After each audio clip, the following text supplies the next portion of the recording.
They need to pit black against white, woman against man, tall against short, fat against skinny, whatever it is. They want to pit people against each other to try to break down the unity that we have in this country.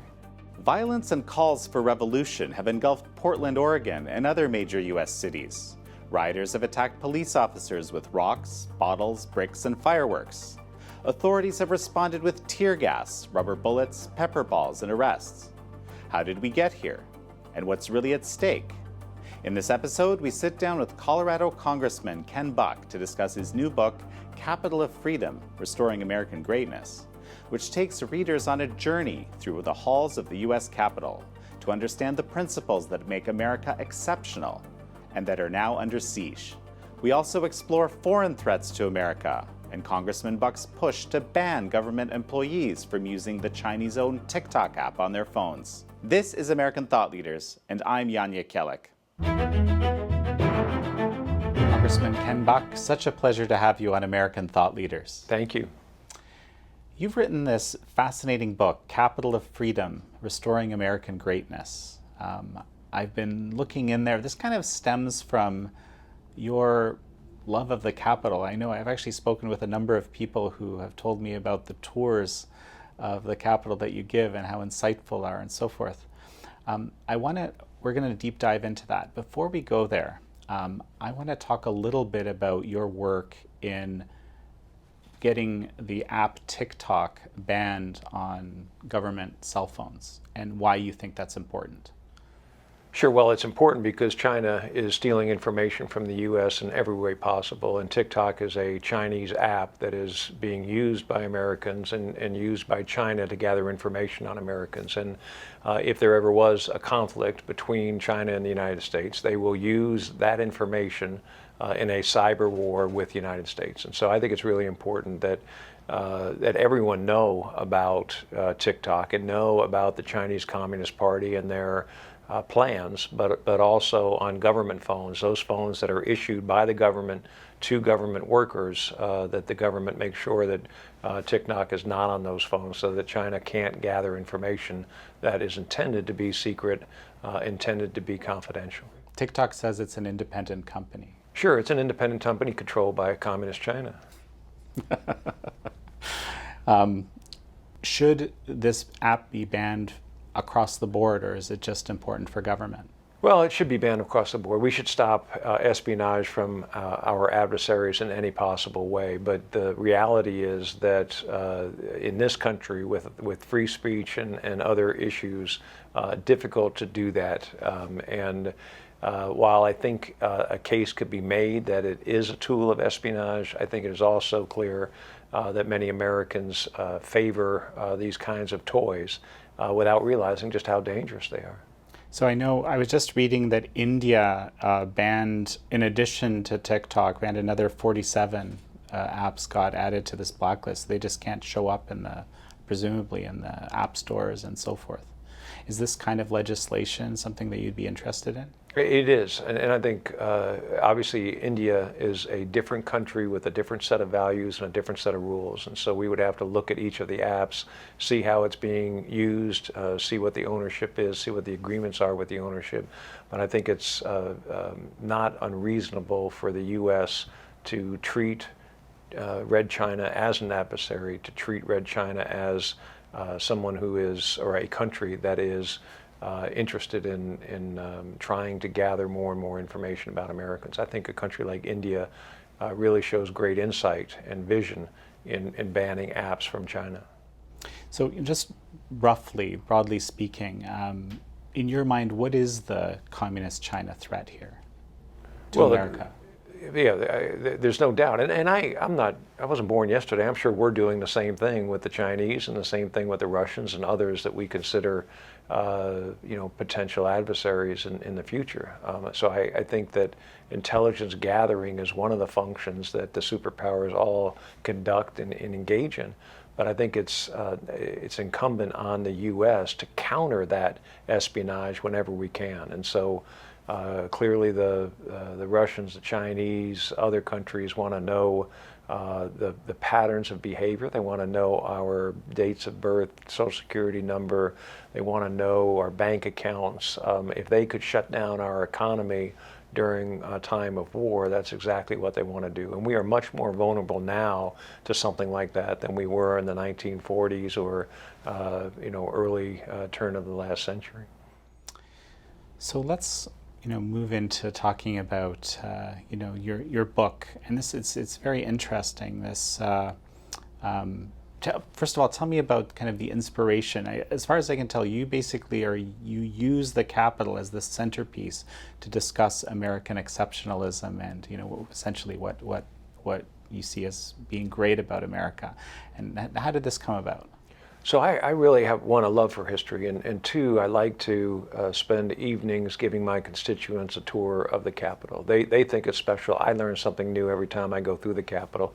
So I visited the Capitol with historians and others to talk to them and learn from them about the features of the Capitol, stories that occurred in the Capitol, and architectural features, statues, other items that I think are really fascinating. And in the process of doing that, I gained a great appreciation of the Capitol. And I use my tours as a way to talk about conservative principles, because the symbols of our foundation are just so prevalent in the Capitol that when I talk about freedom of speech, when I talk about freedom of press, when I talk about freedom of religion, when I talk about separation of powers or federalism, there's just symbolism all over the Capitol for those concepts. And so it's not just an historical tour to me, it's a way of talking to Americans about why our foundational principles are so important and why we should not ignore or try to rewrite history. Well, this is one of the things you talk about in the book, being basically, you're talking about how many Americans just simply aren't aware of a lot of their own history and what a big challenge that is. Tell me a bit more about this. Sure. I'm always amazed when I go through the Capitol and I talk about separation of church and state. So many Americans believe that that's actually written into our Constitution. It's not. It's something that the Supreme Court wrote into our Constitution. Or I talk about the fact that we don't have three co-equal branches of government. The judiciary was never meant to be a co-equal branch of government. Our founders talked about it as it was the weakest branch of government. It was something that was there to help the executive branch and to help the legislative branch in their respective roles, but it was never meant to compete or overrun those branches of government. So many of the issues that I raise, we get into very good discussions because people are just unaware of what our founders' intentions were and why it's so important to follow the intentions of our founders. Well, one of the most fascinating things for me, and someone shared this with me and it really turned my thinking around, in a sense, the American system is sort of a way to have representative government, but to protect from, I guess, the tyranny that can happen through actual democracy. And I find that tell me more about this. Oh, I write about that in the introduction, and it was fascinating to me to research it more and more. So many, in fact, a colleague just last week in a committee hearing said, and we are a democracy, and President Trump is a threat to our democracy. And I went into quite a long-winded discussion about how we're not a democracy. Democracies, as John Adams said, commit suicide. They envelop themselves with this constant shift in policy. We're a republic. We elect individuals to represent us in legislative bodies at the federal level and at the state level. Democracies actually take votes of the entire population on important issues, and that's not what our system of government was set up to do. In fact, our Constitution has only been amended a handful of times because we don't want to continue to shift our fundamental rights, and the left would love to take our fundamental rights in various directions, and that's why they love the courts so much, because they can rewrite the Constitution through the courts. It wasn't intended to be that way, and so we have to respect the fact that we are a republic and not a democracy. We were speaking offline earlier, and you were describing an event here in DC where people basically had come out to support the police, sort of against the idea of defunding the police. And then they were met with force, so to speak. Tell me about this event. Tell me what your book has to say about that. Sure. So in my home state of Colorado, there was a rally to support the police. Very peaceful, mostly older Americans had gathered to support the police and show their support for the police during this very difficult time. There was a counter-protest, again, a peaceful counter-protest. But at that point in time, elements of Antifa infiltrated the peaceful protest and then started to physically assault the supporters of the police. The police were ordered to withdraw at that point in time. And it's a perfect example of what we've seen across the country with these fascists from the left that are intending to stop speech that they disagree with. We see it in universities. They talk about needing safe spaces. They talk about being triggered by ideas that they disagree with, as if you disagree with an idea, I don't have a right to talk about that idea anymore. They want to suppress speech they disagree with. They do it with thugs from the left in rallies like we just talked about, but they also do it all around at our universities that are supposed to be really the most open part of our society.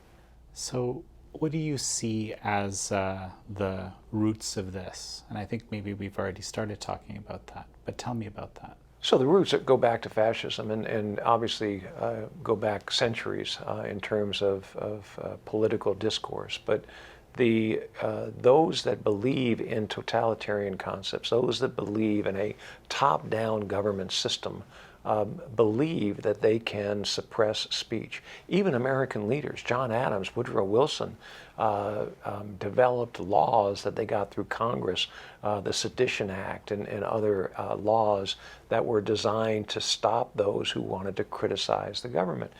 Unbelievably un-American, and not just un-American, but and John Adams was a founder, but he lost an election to Thomas Jefferson based on his belief that he could stop people from criticizing his government, and then lost to Thomas Jefferson. And I think it's really important to realize that the founders intended this country to be a country that was run by the people, not the government.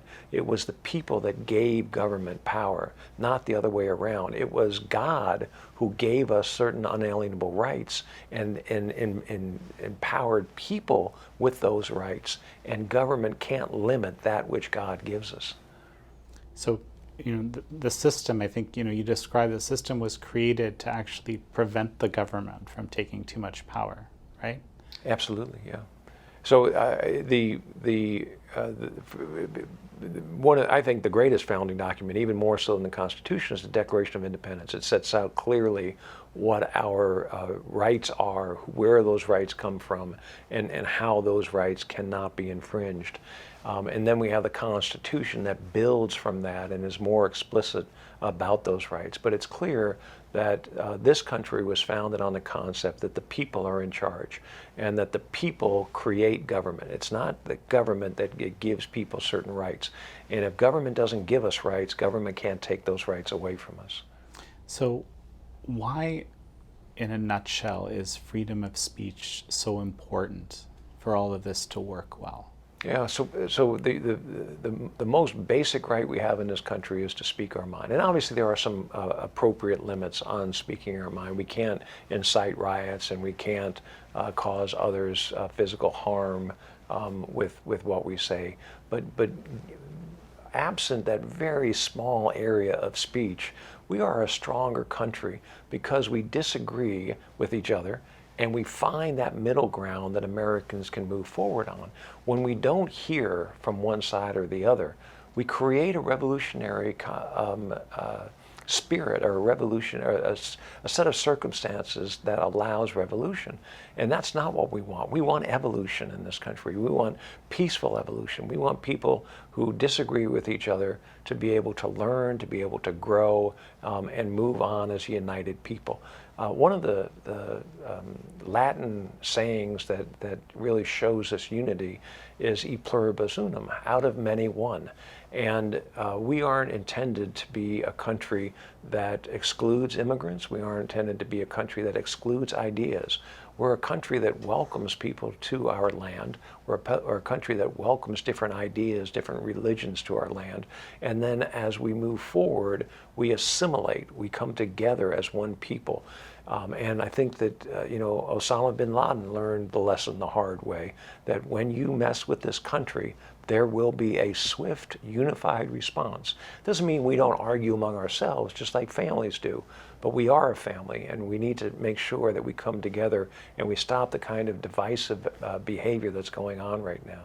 Where is that divisive behavior coming from in your mind? Well, the divisive behavior comes from the anarchists, it comes from the left, it comes from the progressives, the socialists that are trying to cause our country to break down so that they can rewrite some of the norms, some of the values, some of our Constitution in a way that allows their godless socialist country to exist. We haven't accepted Western European socialism. We haven't accepted Chinese, Russian communism for a very good reason, because we know that our system works better. So the left needs to tear that down. They need to pit black against white, woman against man, tall against short, fat against skinny, whatever it is. They want to pit people against each other to try to break down the unity that we have in this country. You do talk a lot about socialism and communism in the book, and sort of how is it that, and we started talking about it, I suppose, a little earlier, but how is it that this has somehow managed to take root here, given the various checks and balances that exist? Yeah, I don't think it does take root in a country that thrives on capitalism, that thrives on our Republican form of government, that thrives on our history of prosperity. The reason that we're a prosperous people is because we let people go out and succeed or fail. Government doesn't create wealth. Individuals working hard create wealth. And that wealth allows us to rise in the economic structure of this country. My grandparents came here. They were poor. They raised my mother and my grandparents who raised my father, same principles, with the idea that if you worked hard, you could get ahead. My parents raised me with that idea. It's only a couple of generations from dirt poor immigrant to congressman in my family. And so many families in America can tell that same story. That doesn't happen in socialist countries. When you look at a country like France or a country like Germany or a country like Sweden, the Muslim immigrants from Syria or other Middle East countries that move to those countries, they aren't German. They aren't French. They aren't Swedish. It will take generations before they're accepted in those countries as a part of that country. Our fabric immediately weaves people into our country, welcomes people, and accepts them for the hard work and their character that they bring to our country. So one of the interesting things you actually also talk about in the book is that, some of these ideas of multiculturalism, diversity, tolerance, and so forth, these are actually all good values ostensibly, but these are somehow being used to undermine this actual tolerance that you were just describing. Sure. So I think that the left is very talented at taking words that you and I believe have one meaning and completely changing the meaning. For example, Antifa stands for anti-fascist. They're one of the most fascist organizations that's been in America in our history. They are created to prevent speech that they find objectionable. That is a hallmark of fascism. The idea that we need to be more tolerant. What the left means by that is you need to accept our version of the world. It doesn't mean we have to accept your version of the world. Tolerance only runs one way. We know that tolerance works both ways. Judge certain actions based on the result. Don't just prejudge something as good or bad. So the left has co-opted language and used it in a way that really fools many Americans, and it's sad because the most tolerant people in this country are Christians, and for some reason they have been deemed to be haters. If you think about what our command is from our God is to love our neighbor. Our commandment is to love our neighbor. That completely runs contrary to what the left is trying to portray as the Christian spirit. Well, that's very interesting. So to that point, something that and correct me if you see this differently, but when I look at, basically some of the founding ideas of this nation, there were people of multiple religious backgrounds who frankly didn't really see eye to eye on a heck of a lot of things, right? And the system was structured. This is where the freedom of religion piece comes in, to ensure that these different thinking people could all actually work together, function, and have a successful union. Am I reading this right? And I find that really fascinating. I think that's right, and yet there has been discrimination in this country since our founding. Obviously, there was slavery, a terrible stain on our country's history. When Catholic immigrants came to this country, they were discriminated against. There is a constant discrimination in this country, and yet we grow from that and we get better. Nobody should deny that discrimination occurred, because it happened. The first groups that came here were mostly Protestant groups. They fought among themselves. And then another group would show up and they would fight with that group. So it's not as if it's always been harmonious in this country. It hasn't. But it has always been, we've always had the intention in this country to find that common value and move forward with that common value. And I think that's one of the things that truly has made us a great nation. But would you say that they have found, that people did find that value? I mean, that's what's, of course, there was all sorts of instances where that didn't happen, but I'm unaware of other sort of founding stories where people were forced to face that kind of a reality. I think that's absolutely right. We are not a homogenous society. We are a heterogeneous society, and the story of the Catholics and the story of the Mormons, clearly discrimination in our history. But if you look at those groups now, they are mainstream religions, and they are accepted by vast majority of Americans as being Americans, as being patriotic, and as really our co-equals. So tell me about Statuary Hall. I know that you mentioned that in the book as being one of the places when you give the tour that's most inspiring, that gets you, talking the most and offering. Tell me about that. Sure. So Statuary Hall used to be the chamber for the United States House of Representatives, and on the floor you can see the plaques where some of the famous Americans sat. Who later became president. In one instance, John Quincy Adams, he served as president and then was elected to the U.S. House. In the House, we consider that a promotion. Others might disagree, but there's a plaque for Abraham Lincoln and a plaque for others who sat in the House and then became president. It's also filled with wonderful statues. There's statues of many famous Americans, but my favorite is a statue that sits above the House floor, and it sits right over where the Speaker would have been on a raised platform. And it is the Statue of Liberty. And the Statue of Liberty has a scroll in her hand, and she's handing that scroll as if she's giving it to the members of the House as they're sitting there. And that scroll is the Constitution. And it's supposed to serve as a reminder to the members of the House that think about the Constitution before you vote on this particular bill. And it's something that I look at over and over, and I wish it was in the House chamber now, because I wish more members were forced to reconcile their views with the Constitution before they voted. That's the statue that we were talking about. You can see the scroll in her right hand. That is a great symbol to me. The serpent representing wisdom, the eagle representing strength, the statue of freedom with the Constitution, I think is just an awesome symbol. And then on this side, we have who is recording history, so that all the members of the House would realize that history is being recorded. So every state in the Union gets to place 2 statues here. And it's not Congress' decision, it's up to the state legislature. And it's just this idea of federalism, that the states created the United States. The federal government didn't create the states created the federal government. And there's a recognition by having 2 statues from every state that the federal government owes its existence to the states. And it's just an important thing that's been forgotten largely, that's the way it happened. So this is a replica of the Declaration of Independence.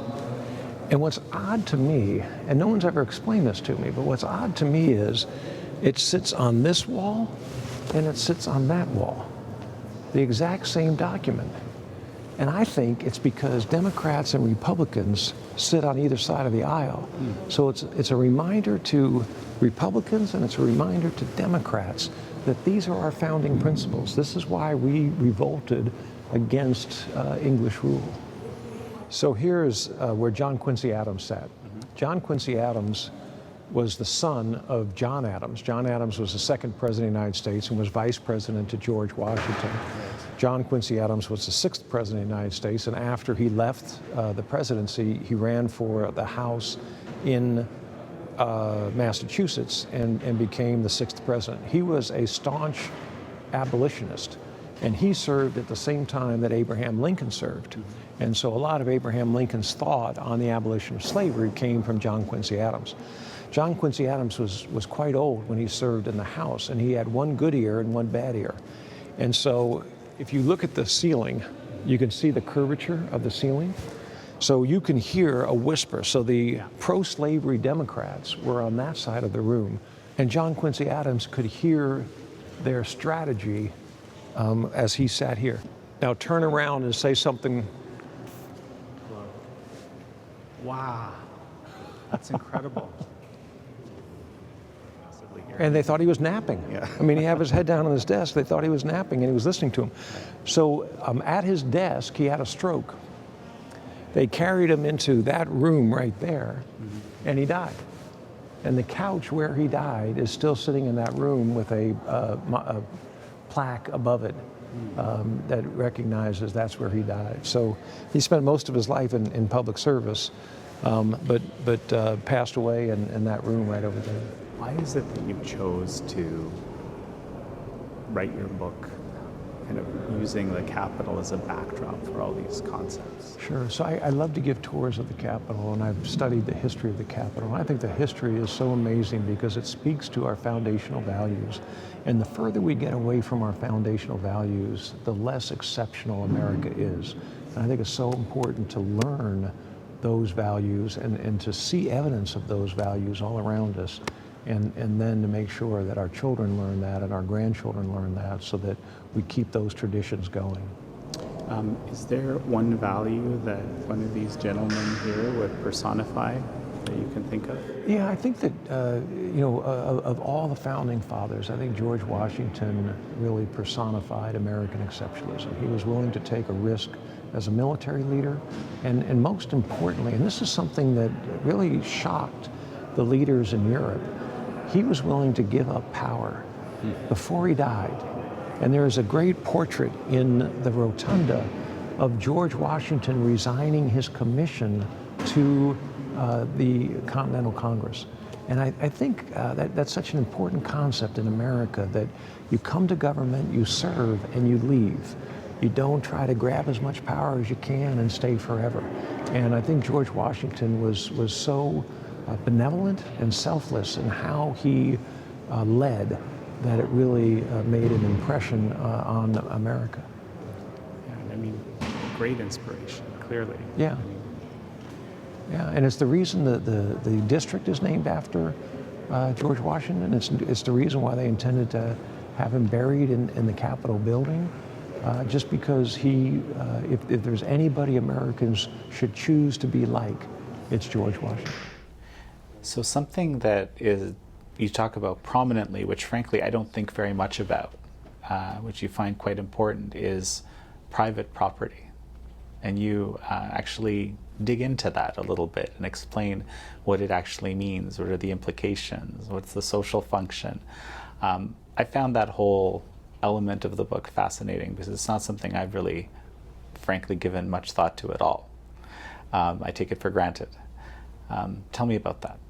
Sure. So I think private property is at the heart of our foundation. And I think that the idea that government determines how much property you have or don't have is the old Europe, the way that the world used to see property. It was the monarch who decided what land you could work and where the proceeds of that work went, and in a very feudal system of wealth distribution. The idea that was really revolutionary with our founders was that you owned your property, and private property was more than just my car, my home. Private property was my thoughts and my writings and my creative product. And so the idea of patents and copyrights are so important in the concept of private property. And having private property is essential to incentivizing hard work. If we don't have private property, we've seen what happens in the old Soviet Union. We've seen what happens in socialist countries around the world that have done away with the private property and people owning the means of production. And so I think that in order to have a true republic, in order to have a political system that works, you've got to have an economic system that works. And private property is at the heart of successful economic systems.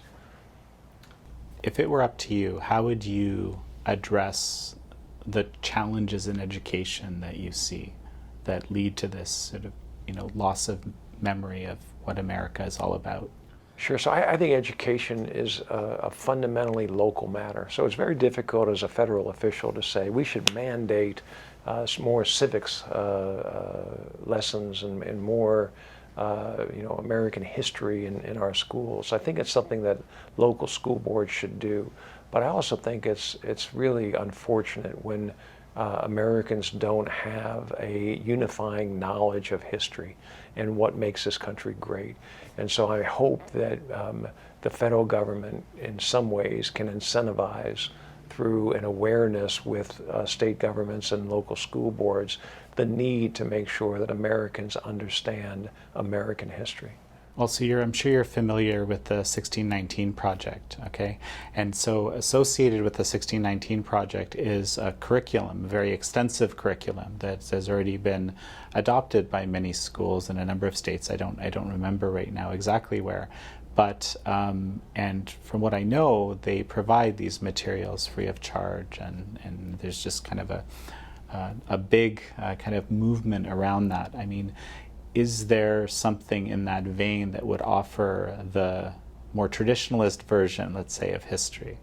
Well, there certainly are. There's curriculum that exists, and I know that Texas, for example, uses a more traditional curriculum. But the unfortunate thing with the 1619 Project is there's nothing wrong with information, and there's nothing wrong with spreading information. And there is a point in time at which students can view two different, in which students can see two different views of the world and make an informed decision about that. Elementary school is not that point in time. It's high school, it's college, it's graduate school. But to suggest that high school or that elementary school students should be taught that the foundations of America are based on slavery is just not true, number one, and it is totally unfair to what happened in this country and why this country's great. What do you see the role of slavery being in how America has developed to this day? Sure. Well, I think there was an economic system that existed during our founding. It existed in many other countries and was brought to this country. And we weren't able to resolve that. I say we, our founding fathers, the founders of this country weren't able to resolve the issue of slavery. And we ended up 100 years later in a civil war that tore our country apart. and killed hundreds of thousands of Americans. And so it's unfortunate that they weren't able to resolve it, but the country would have been split into 13 separate countries if they had tried to resolve it at the time that they wrote the Constitution. So it's horrible that it existed ever on this continent. And it's understandable that it wasn't resolved until after the Civil War. But that system of slavery was an economic feature of our government that has really tarnished our reputation. And those that can trace their lineage back to slaves absolutely deserve our respect and deserve every opportunity to succeed in this country. And in no way should anyone ever consider someone a second-class citizen because of their race, religion, or ethnic background in any way. And I hope that as a country we come together and we move past many of those issues. The vestiges of discrimination continue in this country. It's terribly unfortunate. We have to recognize it, we have to deal with it, and we have to move on. We shouldn't condemn our country for the future as a result of what our ancestors did in the past. Well, okay, so what do you see as the prescription for moving on, if you what the wrongs that, and continuing to correct the wrongs that you see? So I think that it's clear that there are African Americans who can trace their history back, who are continuing to be discriminated against. We need to craft laws. We need to educate. We need to make sure that we have institutions in place that promote diversity and promote understanding and tolerance, and that it is a value in this country that we will never discriminate because somebody has a particular skin color or national background. So Congressman Buck, who should be reading your book? I think all Americans should read the book in order to understand their roots and to also understand our future. My faith teaches me that truth will set me free. This book is filled with truth, and it's filled with the historical analysis that's important so that somebody is able to put the arguments that they hear from the news and from various sources in perspective, and to be able to move forward in a unifying way. If there's a single message that you would like, that you expect people will gain from reading this, or you would hope they would gain from reading this, what would that be? I think the most important message from this book is that America is an exceptional country, and we will remain exceptional as long as we look back and see the foundations that we were built on. Wonderful. Well, such a pleasure to have you. Thank you very much. Good to be with you.